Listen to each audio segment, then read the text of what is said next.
신명기 10장 1절부터 5절까지입니다. 그때 여호와께서 내게 이르시기를 너는 처음과 같은 두 돌판을 다듬어 가지고 산에 올라 내게로 나오고 또 나무괴 하나를 만들라. 네가 깨뜨린 처음 판에 쓴 말을 내가 그 판에 쓰리니 너는 그것을 그 궤에 넣으라 하시기로 내가 시팀나무로 궤를 만들고 처음 것과 같은 돌판 둘을 다듬어 손에 들고 산에 오르매 여호와께서 그 총회 날에 산 위 불 가운데서 너에게 이르신 십계명을 처음과 같이 그 판에 쓰시고 그것을 내게 주시기로 내가 돌이켜 산에서 내려와서 여호와께서 내게 명하신 대로 그 판을 내가 만든 궤에 넣었더니 지금까지 있느니라. 출애굽기 32장과 34장, 32장부터 34장에 걸쳐서 모세가 시내산에 올라가서 하나님 앞에 40주야를 거하면서 처음 율법을 받고 십계명을 받아오는 사건이 기록되고 이스라엘 백성이 모세를 기다리다가 시험에 빠져서 금송아지를 만들고 하나님 앞에 범죄합니다. 그래서 모세가 처음 가지고 내려온 돌판은 모세가 진노하여 백성에게 산 위에서 내려 던져서 깨뜨리고 이스라엘 백성이 만든 그 금송아지를 다 가루로 빻아서 그 시냇물에 흘려보내고 하나님의 부르심을 받고 다시 산에 올라가서 이스라엘 백성을 위하여 기도를 하고 그리고 또 하나님께서 새로 십계명을 그 두 돌판에 또 써서 주어서 그 두 번째 돌판을 이 궤 속에 언약 궤 속에 보관하게 됩니다. 그러니까 우리는 지금 이 문제를 놓고 성경이 우리에게 하고 싶은 얘기에 대표적인 이런 메시지를 접하게 됩니다. 모세가 볼 때, 자기 백성이지만 모세가 볼 때도 자기 백성이 한심하게 짝이 없었던 것입니다. 써내려온 율법을, 써내려온 십계명을 저들한테 선포할 수가 없습니다. 이미 범죄하고 있기 때문입니다. 법이라는 것은 아직 범죄하기 전이라야 법을 선포해서 경고하고 그리 가지 않게 하는 것인데 이미 넘어가 버렸는데 무슨 소용이 있어요? 그렇잖아요? 물에 빠졌는데 언제 수영 가르치겠어요? 빠지기 전에 가르쳐야죠. 그래서 모세가 그 율법을 써온, 그러니까 십계명 판을 집어 던졌지만 하나님은 다시 써주셨다 이거죠. 여기가 재미있는 부분이고 다시 깨뜨리지 말라고 궤를 만들어 오라 그래갖고 보관하라 그랬다고요. 너 또 승질난다고 집어 던지지 말라 이거죠. 그래서 이런 재미있는 생각을 할 수 있습니다. 재미있다는 말은 좀 어폐가 있지만 하여튼 재미있어요. 하나님이 우리를 사랑하시는 것은 그 사랑이 무궁하고 어떤 한계나 어떤 하나님께서 우리를 사랑하시는 일에 뭘 아끼시는 것이 없는 것이 사실이지만 그러나 그것은 법을 벗어난 사랑은 아니라는 사실입니다. 우리는 지금 신앙 문제에서 우리가 당황해하는 게 뭐냐면 하나님이 우리에게 법을 요구하시고 또 하나님이 우리를 사랑하신다는 것을 둘을 이렇게 조화시키지 못하는 것입니다. 너무 법만을 지켜서 자기 증명을 하려는 쪽으로 기울든가 아니면 사랑을 내세워서 방종해지던가 하는 양극단으로 흐르는 그런 경향을 성도들이 아주 쉽게 실수해서 어느 한쪽으로 빠져들곤 합니다. 그러나 성경이 우리에게 얘기하는 것은 여기 있는 이 사건에서 보는 바와 같이 하나님은 의로우시며 동시에 사랑이십니다. 하나님의 긍휼과 자비는 그 공의와 거룩을 파괴하거나 저촉되는 그런 식으로 사랑과 긍휼과 자비를 베풀지 않습니다. 다시 말해서 하나님이 우리를 사랑하시는 것은 우리를 거룩해 하며 의로움에 동참시켜 율법에 저촉되지 않는 수준으로 올려 세우는 사랑이지 오냐 너 하자는 거 내가 다 해주마 이런 싸움은 아니라는 것입니다. 그래서 왜 이런 얘기를 해야 되냐면 신앙이 하나님 앞에 들어가서 떼쓰고 눈물 흘려 그의 마음을 흔드는 싸움이라고 생각지 말아달라 이거예요. 신파조로 믿지 말라고요. 울고 믿지. 제발 울지 좀 마세요. 아주 징그러워 죽겠어요. 울면 그걸로 다 떼어버려요. 우리가 그때 얘기했죠. 박동준 목사라고 이름을 이제 다시는 언급하지 않겠지만 공부 한 번 하려면 뭐부터 했다고요? 책상 치우고 라면 먹고 그리고 책상에서 자다가 그 다음에 시계 보니까 새벽 4시가 돼서 이부자리에 들어가서 자는 이거 하지 말란 말이에요. 울면 그게 신앙이고 나 감격했어요. 나 이제 감격했어요. 그럼 그게 자기가 할 일을 다 한 건 줄 알아요. 이 빙신들이. 그건 하겠다는 시작이잖아요. 나 이제 거룩히 살 거야. 나 은혜 받을 그 거룩히 지란 말이에요. 나 어떻게 은혜 받았는가 덜덜 떨고 다니지 말고 샹. 이거 괜히 서두부터 승질내게 돼서 큰일 났네. 마태복음 5장으로 가봐요. 이거 아주 제가 승질내는 부분에 이건 승질내려고 이 본문을 택한 게 아니라 본문을 차례차례 하다가 여기 와서 내가 승질내는 거니까 혹 여러분 신앙에 오늘 제가 지적하는 게 걸리거든 목사님 오늘 나를 죽이려고 이 본문을 선택했구나 이렇게 생각하지 말란 말이에요. 많이 저촉될 거예요. 대부분 우리나라 사람들의 신앙은 여기에 많이 저촉되니까 오늘 여러분들은 욕먹을 까고 하시고 그냥 오늘 욕 잘 먹고 그리고 고치란 말이에요. 좋은 말로 할 때. 마태복음 5장 17절 보세요. 내가 율법이나 선지자나 폐하러 온 줄로 생각지 말라. 폐하러 온 것이 아니요 완전케 하려 함이로라. 진실로 너희에게 이르노니 천지가 없어지기 전에는 율법의 1.1획이라도 반드시 없어지지 아니하고 다 이루리라. 그러므로 누구든지 이 계명 중에 지극히 작은 것 하나라도 버리고 또 그같이 사람을 가르치는 자는 천국에서 지극히 작다 일컬음을 받을 것이요 누구든지 이를 행하며 가르치는 자는 천국에서 크다 일컬음을 받으리라. 내가 너희에게 이르노니 너희 의가 서기관과 바리새인보다 더 낫지 못하면 결단코 천국에 들어가지 못하리라. 그리고 쭉 나와요. 옛사람에게 말한 바 이렇게 쭉 나와요. 오른편 뺨을 맞으면 왼편 뺨을 대고 억지로 오리를 가자면 심리를 가고 속옷을 달리면 겉옷을 주고 이게 쭉 나와요. 원수를 사랑하라 까지 나오는 거예요. 그게 무슨 얘기죠? 이스라엘 백성은 지금 저들이 하나님의 법을 따르지 않고 하나님이 요구하시는 거룩의 수준에 가는 일은 하나도 하지 않으면서 무조건 하나님이 자기네 편을 들어야 된다는 일종의 고집만 갖고 있습니다. 그리고 그것을 자기네들의 특권으로 또 신앙으로 갖고 있습니다. 저들은 지금 메시아를 기다리고 있어요. 그 메시아는 왜 오는 거예요? 이 하나님께서 가려 뽑은 이스라엘 백성의 모든 억울함을 풀어줄 정복자로 오시기를 기대하는 것입니다. 예수님이 이거예요. 너희들이 하나님 앞에 구원을 얻고 하나님의 백성이라는 그 허락받은 신분에 걸맞는 특권을 누리고자 한다면 너희 율법 기준을 넘어서라 이겁니다. 하나님께 아무리 너희가 매달리고 소원하고 아우성을 친다고 한들 이 하나님이 요구하시는 의로움과 거룩함의 수준 위에 올라서지 않고는 하나님의 도우심과 보상과 복을 받을 수가 없느니라. 그거예요. 그러니까 지금 이스라엘 백성은 예수님이 메시아인 줄 모르는 거죠. 예수님은 그거예요. 내가 너희를 그냥 지금의 억울함과 고난에서 건져주리라고 생각하지 마라. 너희가 이스라엘 백성이고 율법을 갖고 있다는 것 때문에 하나님 앞에 어떤 해결을 받을 거라고 생각하지 마라. 너희는 먼저 율법을 만족시켜야 된다. 그래서 뭐부터 하시는 거예요?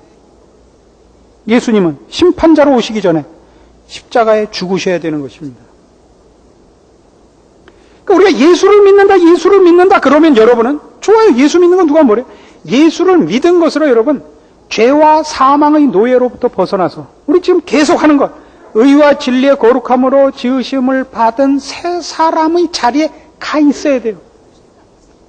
그 싸움과 그 훈련과 그 의와 거룩과 진리와 생명에서의 어떤 진척이 있어야 된다고요. 근데 뭐만 있어요?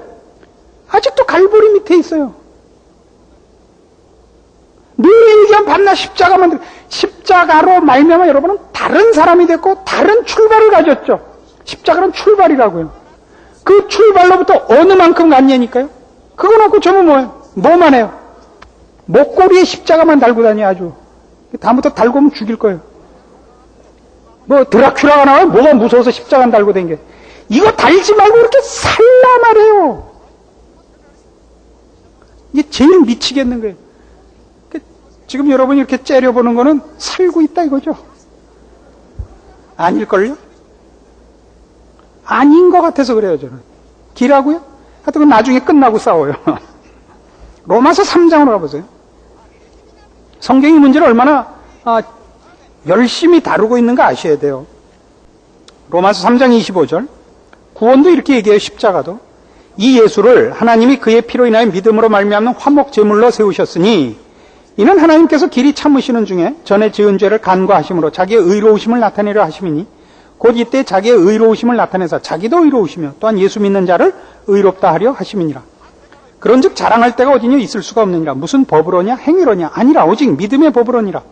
그러므로 사람이 의롭다 하심을 얻는 것은 율법이 행위에 있지 않고 믿음으로 되는 줄 우리가 인정하노라. 하나님은 홀로 유대인의 하나님뿐이시뇨 또 이방인의 하나님은 아니시뇨 진실로 이방인의 하나님도 되시느니라. 할례자도 믿음으로 말미암아 또는 무할례자도 믿음으로 말미암아 의롭다 하실 하나님은 한 분이시느라. 그런즉 우리가 믿음으로 말미암아 율법을 폐하느냐? 그럴 수 없느니라. 도리어 율법을 굳게 세우느니라. 예수를 믿는다는 것은 무법한 자리에 가는 것이 아닙니다. 예수를 믿는다는 것은 우리 스스로 자신의 불의함, 불법함, 하나님 앞에서의 진노의 대상이 된 자리에서 벗어날 수 없었던 것이죠. 우리 스스로가. 예수 그리스도께서 오셔서 십자가로 말미암아 뭘 하시는 겁니까? 우리를 불의와 불법과 사망과 하나님의 진노에서 꺼내는 겁니다. 의롭고 거룩하고 진리 안에 있고 생명이 있고 하나님 기뻐하시는 자리로 가는 사람으로 새 사람으로서의 구원이지 우리가 당한 모든 재난과 고통을 벗어주는 무슨 행운, 무슨 특별한 무슨 횡재가 아니라 말입니다. 그 구원을 얻었다는 것은 무엇으로 나타내야냐면 감격이 아니에요. 그 변한 것으로 나타나야 되는 거예요. 어떤 변한 것? 율법을 만족시키는 하나님의 거룩한 부르심에 합당한 자로 사는 열심과 변화와 그 충성된 지킴 이것이 구원입니다. 그러니까 구원은 떠드는 싸움이 아닌 것입니다. 변하는 싸움이에요. 해나가는 싸움이에요. 인격과 전 존재로서 우리의 삶과 우리에게 허락된 인생 여정에서 다른 사람으로 살고 다른 사람으로 반응하는 본질적으로 다른 사람으로의 변화요, 그 변화된 사람으로의 부르심의 완성인 것입니다. 로마서 8장에 이렇게 기록하죠. 3절 율법이 육신으로 말미암아 연약하여 할 수 없는 그것을 하나님은 하시나니 곧 죄를 인하여 자기 아들을 죄 있는 육신의 모양으로 보내어 육신의 죄를 정하사 육신을 쫓지 않고 그 영을 쫓아 행하는 우리에게 율법의 요구를 이루어지게 하려 하심이니라. 그러니까 구원은 왜 받은 거예요? 의롭게 살게 하려고, 하나님의 형상을 담게 하려고, 하나님의 자녀라는 신분과 수준에 동참시키기 위하여. 그러니까 지금 우리는 이 문제를 어떻게 잘못 쓸 수 있느냐 하면요, 몇 가지 종교적인 일로 자기가 해야 되는 일을 때워요. 그러니까 기도하고 금식하고 봉사하고 전도해서 내가 바뀌어야 되는 것. 나라는 이 존재가 그 인격과 성품과 그 생각과 습관에서 바뀌어야 하는 책임을 어떤 일들로 때운단 말이에요. 아시겠습니까? 이건 안 된다고요. 우리가 하는 모든 일들, 전도라든가 봉사라든가 기도라든가 하는 것들은 우리가 변화되었기 때문에 나타나는 반응인 것입니다. 그것이 우리의 변화를 대신하는 것 아닙니다. 안 그렇습니까? 그래서 우리는 하나님께서 우리를 사랑하신다는 것이 우리의 응석을 받아주고 우리의 소원을 이루어주고 우리가 해달라는 걸 다 해주는 식이 아니라는데 분명한 기준을 가져야 됩니다. 왜 신앙생활이 이렇게 괴로우냐? 고통스러우냐? 하나님이 우리 편인지 아닌지 모르겠다라는 불만은 왜 일어나느냐? 우리는 무질서하고 방종하기를 바라는 겁니다. 책임도 없고 목표도 없고 과정과 훈련, 절제, 노력이 필요 없는 내가 원하는 것이 그냥 하늘로부터 뚝뚝 떨어지는 식이 신앙이라고 오해하곤 하는 것입니다. 이 부분에 있어서 제일 그래서 오해되는 것이 성령운동입니다. 성령운동 자체는 성경의 요구요, 신자들이 꼭 추구해야 될 일임에도 불구하고 성령운동이 바로 어디에서 오해돼서 우리의 신앙에 잘못 접목될 수 있느냐면 이 과정과 노력이 필요 없이 소원하는 것이 이루어지는 방법으로 성령운동이 쓰인단 말이에요. 성령을 받으면 고민이 없고 성령을 받으면 소원하는 게 다 이루어지고 성령을 받으면 이런 식으로 성령이 안 오십니다. 성령님이 무엇 때문에 오셨는데요? 우리 주 예수 그리스도께서 우리에게 이루신 일, 우리에게 하신 말씀, 우리에게 가지신 목표를 이루기 위해 오시는 것입니다. 보혜사 성령이 너희에게 오시면 내가 너희에게 한 말을 다 생각나게 하고 그걸 가르치고 그 말씀이 땅에 떨어지지 않게 우리를 지킬 것입니다. 이 성령님이 오시는 이유가 있고 우리가 성령 충만을 받아야 될 이유가 있습니다. 성령 충만을 어디다 쓴다고요? 성령님이 동원되는 모든 곳에 사람들이 어떤 잘못된, 오해된, 나쁜 성경에 설명하지 않은 약속과 내용을 만들어 버렸느냐 하면 조금 전에도 얘기한 것이 노력하지 않고 결과를 얻는 방법으로 성령님을 동원하고 있단 말이에요. 이건 아닙니다. 신앙이란 성령님이 오셔서 거기에 취해갖고 마약 먹은 것 같이 아무 데나 앉아 있어도 얼음 위에 앉아 있어도 뜨뜻하고 비가 와도 비가 안 맞고 이런 게 아니라고요. 그런 게 신앙이 아닙니다. 제가 이렇게 눈을 부릅뜨고 가르친 걸 기억하십시오. 은혜롭게 할 수 있는 얘기 안에 아주 그냥 칼같이 얘기해야 돼요. 아주 그냥 이거 틀리면 죽여버린다 그러고 얘기를 해야 돼요. 이게 설교예요. 서로 좋다 잘한다 그러자고 모인 데가 아니라고요. 여기가 이렇게 성질을 낼 필요는 없지만 안 낼 수 없게 현실이 돼버렸단 말이에요. 우리 주변에 나가면 그런 사기꾼들이 옆에 너무 널려 있단 말이에요. 뭐가 고민이세요? 이리 오셔서 그냥 사흘만 굶으시고 성령 받으시면 다 되는데 그런 건 없어요. 가지 마세요. 본인이 어떻게 해서 본인이 가고도 혼자 가서 망하세요. 우리 등산 가면 이런 약속을 해요. 올라가다가 산에서 떨어질 때는 잡았던 손 놓고 떨어지기. 떨어진 놈 혼자나 죽지 왜 붙잡고 떨어질 건 뭐 있어요. 그죠? 비명 지르지 않기. 왜요? 다 놀래잖아요. 여러분들 분별력이 있어야 돼요. 뜻밖의 한 교회에 있으면서도 제 경험으로 제일 놀라운 건 이거예요. 우리 몇 년 전에 예태 목사라는 분이 와갖고 한번 한국 교회를 흔들고 갔어요. 우리 교회 교인들도 굉장히 많이 참석했어요. 어느 교회 교인이 제일 많이 참석했냐면 소망교회 교인하고 남포교회 교인이 제일 많이 참석했대요. 왜냐면 두 교회가 다 약간은 상식적이고 지성적이니까 모두가 다 본성적으로 신앙에 대해서는 이렇게 좀 얼큰하기를 원하는 거예요. 그죠? 그래서 다 갔다고요. 가서 다 만나서 누구 왔대요 했을 때 다 알아요. 자기 갔다는 얘기는 안 하고 누구 왔대요 그랬을 때 다 들었어요.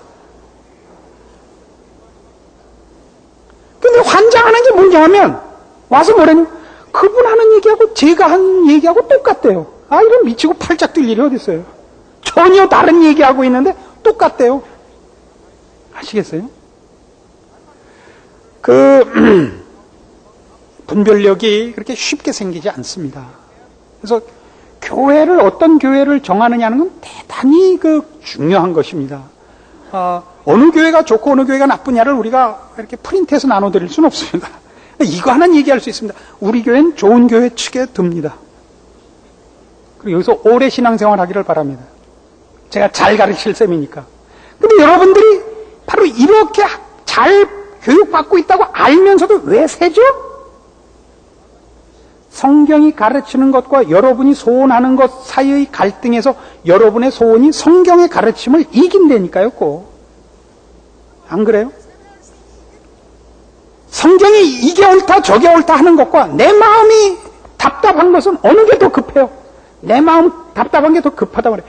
이걸 극복하지 않으면 신앙이란 건 생길 수가 없는 것입니다. 신앙이란 뭐냐? 권위에 관한 싸움입니다. 하나님의 하나님 되심을 항복하는 거예요. 하나님이 옳다 그러면 그건 옳은 것이다. 하나님이 이렇게 하셨으면 그게 최선이다. 이게 신앙입니다. 내 생각과 다르고 그것이 나에게 손해일지라도 하나님이 정하셨다면 나를 위한 것이요, 그것이 최선의 길이요, 지혜롭고 전능한 방법이라.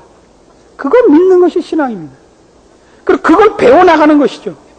근데 하나님의 하나님 되심, 하나님이 어떻게 우리를 사랑하시고 전능하시고 지혜로우시며 사랑과 은혜와 긍휼과 자비가 뛰어나신가를 배워나가는 싸움에서 언제나 뭐가 걸려요? 지금 시급한 내 마음의 갈등을 채우는 일, 이것 때문에 뭐가 돼요? 언제나 이 훈련이, 이 교육이 손해를 본단 말이에요. 하나님께서 우리에게 말씀하시고 가르치시고 우리를 전체로 인도하시는 것을 순종하며 기다리며 믿음을 갖고 항복하는 것, 그것이 성도들이 해야 될 가장 중요한 미덕이요 책임일 것입니다. 그래서 에베소서 3장에 가보세요. 결국 우리가 오늘 이 신명기 10장을 통해서 확인하는 건 뭐냐면, 하나님께서 그 만들어주신 율법을 제시하기도 전에 범죄한 우리, 그 율법을 제시할 자격이 없는 우리를, 그 우리를, 그러니까 본질상 진노의 자녀 아닙니까? 그 우리를 불쌍히 여기고 구원할 뿐만 아니라 그 율법을 만족시키는 자리에 세우겠다는 거죠. 그렇죠? 그러니까 하나님의 사랑과 긍휼과 은혜는 이런 목표와 내용이 있는 것입니다. 죄를 면하게 하는 면제가 아닙니다. 면제 정도가 아니라 면죄가 아니라 면죄. 지난주에 그 박동준 목사 교회 가서 부흥회라고 왔더니 말이 똑바로 갑니다. 면죄를 시켜주고 사죄를 하는 정도가 아니라 하나님이 요구하시는 하나님의 의와 거룩의 수준에 합격하는 자로까지 만들겠다는 것이 이 두 번째 돌판을 만들어서 궤에 넣으시라는 명령 속에 들어있는 하나님의 의지인 것입니다. 그게 신약에 어떻게 나타나는가 이제 보는 겁니다. 에베소서 3장 8절. 에베소서 3장 8절. 모든 성도 중에 지극히 작은 자보다 더 작은 나에게 이 은혜를 주신 것은 측량할 수 없는 그리스도의 풍성을 이방인에게 전하게 하시고 영원부터 만물을 창조하신 하나님 속에 감추었던 비밀의 경륜이 어떠한 것을 드러나게 하려 하심이라. 이는 이제 교회로 말미암아 하늘에서 정사와 권세들에게 하나님의 각종 지혜를 알게 하려 하심이니 곧 영원부터 우리 주 그리스도 예수 안에서 예정하신 뜻대로 하신 것이라. 우리가 그 안에서 그를 믿음으로 말미암아 담대함과 하나님께 당당히 나아감을 얻느니라. 그러므로 너희에게 구하노니 너희를 위한 나의 여러 환난에 대하여 낙심치 말라. 이는 너희의 영광이니라. 이러므로 내가 하늘과 땅에 있는 각 족속의 이름을 주신 아버지 앞에 무릎을 꿇고 비노니 그 영광의 풍성을 따라 그의 성령으로 말미암아 너희 속사람을 능력으로 강건하게 하옵시며 믿음으로 말미암아 그리스도께서 너희 마음에 계시게 하옵시고 너희가 사랑 가운데서 뿌리가 박히고 터가 굳어져서 능히 모든 성도와 함께 지식에 넘치는 그리스도의 사랑을 알아 그 넓이와 길이와 높이와 깊이가 어떠함을 깨달아 하나님의 모든 충만하신 것으로 너희에게 충만하게 하시기를 구하노라. 이게 무슨 얘기인가 보세요. 너희에게 하나님께서 허락한 이 구원이 얼마나 놀라운 것인지 아느냐? 이건 영원부터 만물을 창조하신 하나님 속에 감추었던 비밀이니라. 그 비밀이 이제 드러났는데 그건 뭐냐? 교회라 이거예요. 교회라. 여기서 말하는 교회는 그리스도의 몸된 교회를 가르치는 겁니다. 그리스도의 몸으로 너희는 그리스도의 몸으로 부름을 받았느니라. 너희의 구원은 죄로부터 끄집어내지고 심판의 자리로부터 이렇게 해방된 정도가 아니라 예수 그리스도를 머리로 한 몸으로 갖다 붙였느니라. 그렇게 얘기를 해요. 그게 뭐냐? 16절 이하에 있는 것 같이 그 영광의 풍성을 따라 그의 성령으로 말미암아 너희 속사람, 믿음으로 말미암아 그리스도께서 너희 마음, 이런 거예요.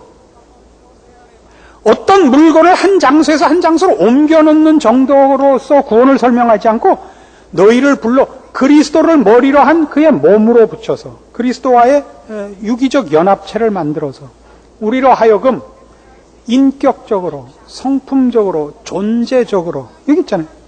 16절에 마치 속사람, 너희 마음, 우리라는 인격, 우리라는 존재를 바꿔나가는 것이란 말이죠. 구원이란. 우리가 하나님 앞에 얼마나 많은 것을 내놓는 사람이 되는가의 싸움이 아니라고요. 하나님의 사람이 되는 거예요. 인격적이고 성품적이고. 하나님께서 우리를 인격적 존재로서 아름답고 영광스럽고 거룩한 자를 요구한다고요.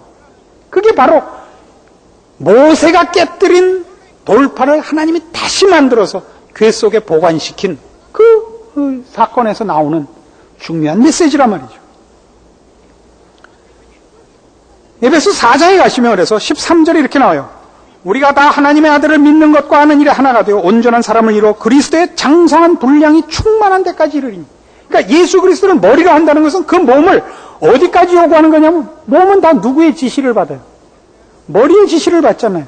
그러니까 우리가 그리스도의 몸으로 부름을 받는 것은 구원이라는 것이 그리스도의 수준, 여기 있는 대로 그리스도의 장성한 분량이 충만한 데까지 우리를 요구한다고요. 뭐에서? 그 인격에서, 그 성품에서 말이죠. 예수를 믿는 것은 하나님이 우리를 불러다 우리를 무슨 소모품으로 쓰거나 우리를 뭐 어디 써먹으려고 그러는 게 아닙니다. 우리 자신이, 우리라는 존재 자체가 하나님의 구원에서의 최고의 대상입니다. 인격적 존재로서. 이 변화가 있어야 됩니다. 신앙이란 무슨 일을 이루는, 내 소원을 이루고 내 무슨 그 욕심을 채우는 방법이 아닙니다. 마음에 늘 환희와 기쁨이 넘쳐 흐르는 무슨 약 먹는 게 아닙니다. 이 일은 고달픕니다. 여러분 옛날에 공부 좀 해보셨으면 알죠. 공부란 게 얼마나 고달팠는가 기억하시죠? 보람이 있지만 고달프죠. 모든 일은 놀면서 하는 것은 없습니다. 신앙이 기쁘고 재미있는 것은 그 우리에게 약속된 목적과 목표가 영광스럽고 내가 그런 영광된 자리로 변화되어 나가는 진전이 확인되는 보람으로 기쁜 것이지 일 자체와 지금 과정 자체만 잘라놓고 보면 신앙생활은 대단히 어렵습니다.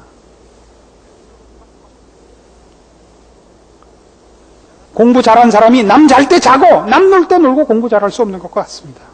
많은 것을 희생하고 절제하여 오직 목표한 한 가지 일에 자신을 집중하는 고통과 절제와 인내와 끈기가 없으면 이런 일들은 절대 영광과 보람의 자리까지 갈 수 없는 것이기 때문입니다. 그래서 계속 보세요. 14절. 이는 우리가 이제부터 어린아이가 되지 아니하여 사람의 괴술과 간사한 유혹에 빠져 모든 교훈의 풍조에 밀려 요동치 않게 하려 함이라. 오직 사랑 안에서 참된 것을 하여 범사에 그에게까지 자랄지라. 그는 머리니 곧 그리스도라. 이것이 하나님께서 우리를 예수 그리스도 안에서 구원하신 그 구원의 내용이고 목적입니다. 이거 놓치지 마십시오. 오늘날 우리의 신앙이 바로 이런 하나님께서 우리를 하나님의 사람으로 부른 변화된 자, 하나님의 자녀라는 이름으로 불리우게 부끄럽지 않은 자리에 가는 싸움이요 그 책임 있는 훈련인 줄을 놓치고 우리의 세상에서의 욕심과 세상에서의 소원을 이루는 방법으로나 우리의 변화되지 않은 이 세상을 사는 일에 겪는 갈등과 어려움과 회의와 어떤 그 어려운 일을 무마시키는 무슨 진정제나 무슨 또 진통제 같이 쓰인다는 것은 참으로 신앙에 대한 모독입니다. 신앙생활에는 사실은 영일이 없습니다. 쉴 날이 없습니다. 왜냐하면 세상이 우리를 가만 놔두지 않기 때문입니다. 우리는 옛 성품을 아직 다 버리지 못하고 있고 애쓰지 않으면 안 됩니다. 언젠가도 말씀드린 바와 같이 우리가 영어 하는 것이 어려운 것과 같습니다. 툭 치면 한국말이 나오는 것은 이것이 우리 모국어이기 때문입니다. 우리는 건들면 우리 속에 옛 뿌리, 구습을 쫓던 옛 사람이 먼저 반응을 하는 법입니다. 그거 눌러야 됩니다. 애쓰셔야 됩니다. 노력하셔야 됩니다. 어디까지 가야 돼요? 툭 건드리면 이 거룩한 성품이 나오도록까지 훈련하고 또 훈련해서 여러분에게 제2의 천성으로 자리 잡도록 애쓰셔야 됩니다. 화장실에도 단어 써놓고 이쪽 벽에도 단어 써놓고 저쪽 벽에도 단어 써놓고 그랬던 기억나시죠? 전 학교 다닐 땐 그 일을 별로 안 했지만 신학교 다닐 땐 열심히 공부했습니다. 그래서 이쪽에는 헬라어 써놓고 이쪽에는 히브리어 써놓고 그렇게 했는데도 졸업하고 나서는 지금 다 까먹었습니다. 연습을 중단하자 본성적이지 않았던 것들은 홀딱 다 없어지고 맙니다. 아무리 오랫동안 신앙생활을 했어도 그 연습과 훈련을 어느 사이에 중단하면 꽝이 되고 마는 것을 여러분 경험하셨을 겁니다. 오늘 성경이 우리에게 가르쳐주는 이 귀하고 고마운 하나님의 우리를 향하신 이 의지, 목표 놓치지 말고 여러분의 신앙을 우는 것으로 때우지 말고 감격하는 것으로 확인하지 말고 하나님의 사람으로 내가 변화되고 있는가? 무엇을 오늘 연습하고 오늘 절제하고 무엇을 희생시키고 무엇을 살려야 되는가? 눈 똑바로 뜨고 정신 차리고 연습해서 하루하루가 그냥 지나는 날이 없는 한 걸음 한 걸음 주를 향하여 나가고 변화되고 나아지는 하나님 앞에서 여러분을 점검하시는 공부 못하는 사람들 지금 내 밑에 몇 명 있어요. 이렇게 확인하는 못난 자리에 서지 않는 성실한 하나님 앞에 칭찬받는 여러분들의 신앙과 인격과 삶이 되기를 바랍니다. 기도하십시다. 하나님 아버지 은혜를 감사합니다. 하나님께서 우리에게 분명히 말씀하셨습니다. 의와 진리의 거룩함으로 지으심을 받은 새 사람이라고 이 책임을 다른 것으로 때우거나 속이거나 핑계대지 말게 하시옵소서. 다른 사람들과 비교해보고 게으르지도 말게 하시고 우리를 부르신 하나님 앞에서 자기를 점검하며 말씀으로 자기를 살펴 오늘 하루가 헛되지 않은 하나님 앞으로 한 걸음 두 걸음 나아간 매일매일이 되는 성실하고 충성하고 인내하고 주를 사랑하는 열심으로 하루하루가 쌓아가는 그런 복된 인생이 되도록 오늘 주신 말씀으로 우리를 묶으시고 잊지 말게 하시고 노력하고 애쓰고 열심을 품고 주를 사랑하고 하나님이 맡기신 삶을 하나님이 기뻐하시는 삶으로 사는 복된 우리들의 인생이 되도록 지켜주시옵소서. 예수님의 이름으로 기도합니다. 아멘.